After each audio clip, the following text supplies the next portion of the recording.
Hello, in this video I'm gonna show you how to change language in Android 15 beta. To change the language, go to Settings. Then scroll down to the very bottom and find System. Then click on Languages. And now, System Languages. You can add a language. For example, German.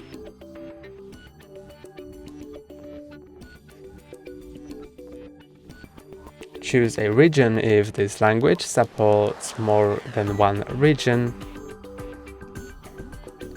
And now you have two languages. To make the order means that apps and other things on your phone will use the first language in order, and if it's not available, they'll use the next one, and if it's not available, they'll use the next and the next one.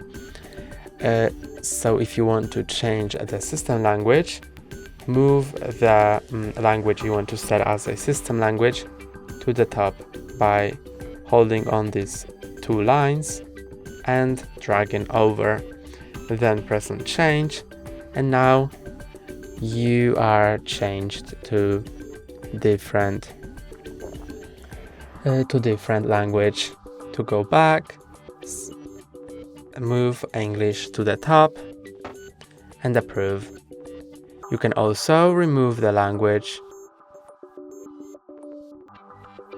Remove. Click on three dots in top right corner, then remove, and choose the language you want to remove, and click on the trash icon. That's all for today. Don't forget to like and subscribe. See you next time.